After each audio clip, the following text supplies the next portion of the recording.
Of speech में parts of speech में क्या होता है, हम लोग जितने भी बात करते हैं उसको जो है 8 भागों में बांट दिया गया है। तो नाउन, प्रोनाउन, एडजेक्टिव पहले हो चुका है। इसके बाद जो आता है वर्ब आता है। तो वर्ब किसको कहते हैं? तो verb is a word which denote an action, जो कोई कार्य करता है। यानी कि कार्य माने क्या होता है? काम करता है। वर्ब वह शब्द है जो कोई कार्य करता है, यानी कि काम करता है। अगर इतना भी समझ में नहीं, डिफिनेशन याद नहीं हो, तो हम लास्ट में कह सकते हैं कि क्या करेंगे कि वह शब्द जो उसके अंत में ना आता है, ठीक है, ना आता है, उसे ही हम लोग क्या कहते हैं? वर्ब कहते हैं, ठीक है। यानी कि सोना, खाना, पीना, हंसना, उठना, बैठना, रोना, ठीक है। इस सब शब्द के आखिर में क्या आता है? ना आता है, इसलिए उसको हम लोग वर्ब कहते हैं, ठीक है। उसके बाद आता है adverb. Adverb qualifies a verb and adjective और adverb. For example, slowly, carefully, fast. यानी कि एडवर्ब किसको कहते हैं? वह शब्द है जो किसी वर्ब, एडवर्ब या एडजेक्टिव को क्या करता है? क्वालिफाइज करता है। यानी कि कैसा है वह? सुंदर है। कैसा सुंदर? बहुत सुंदर है, वेरी ब्यूटीफुल। यानी कि वेरी का हुआ वहाँ एडवर्ब हो गया। नहीं, क्या हो गया यहाँ? उसके बाद केयरफुली, वह चलता है तो कैसे चलता है? वेरी केयरफुली चलता है। वह काम करता है तो कैसे काम करता है? फास्ट करता है, ध्यानपूर्वक, केयरफुली करता है, स्लोली करता है। ये सब जो है वर्ब का बारे में बताता है कि काम जो है कैसे हो रहा है, ठीक है। उसके बाद आता है प्रीपोजिशन। नहीं, preposition is a word which comes before noun और प्रोनाउन।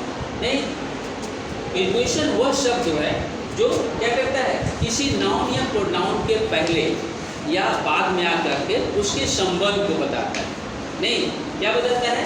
बोलता है ये डस्टर जो है कहाँ? टेबल के ऊपर में था। डस्टर है, टेबल के ऊपर में है, तो डस्टर हुआ, नाउन हुआ, टेबल हुआ। नहीं, क्या हुआ?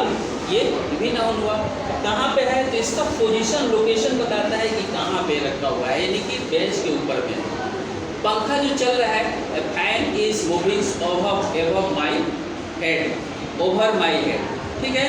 तो ओवर्स क्या करते हैं? जिसे हम लोग ओवर कहते हैं। ओवर का मतलब क्या होता है? ऐसे ये प्रीपोजिशन है जिसको हम लोग क्या करते हैं? इसको हम लोग टच कर सकते हैं, इसको चाहेंगे तो छू सकते हैं, उसको हम लोग एबव कहते हैं। लेकिन ओवर कहते हैं।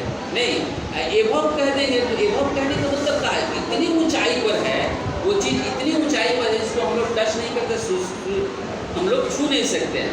जैसे एबव कहते हैं, ए प्लेन इज फ्लाइंग एबव, नहीं, एबव द माउंटेन्स, ऊपर से जा रहा है, यानी उतना ऊंचा से हम नहीं छू सकते हैं।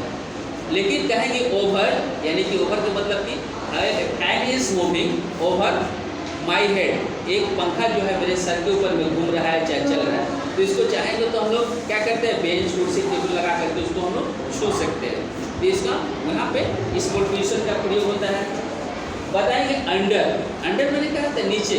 A boy is standing under the tree, यानी कि एक बच्चा जो पेड़ के नीचे खड़ा है। नहीं, तो पेड़ के नीचे खड़ा है तो क्या हुआ? वहाँ पर अंडर हो गया, तो अंडर मेरा प्रीपोजिशन हो गया। नहीं, इन हो गया तो कहाँ हो गया? Your pen is in your bag, तुम्हारा कलम तुम्हारे बैग के अंदर है, ठीक है। तो इन का हो गया इसमें बैग, कहाँ पे? बैग का है, नाउन हो गया।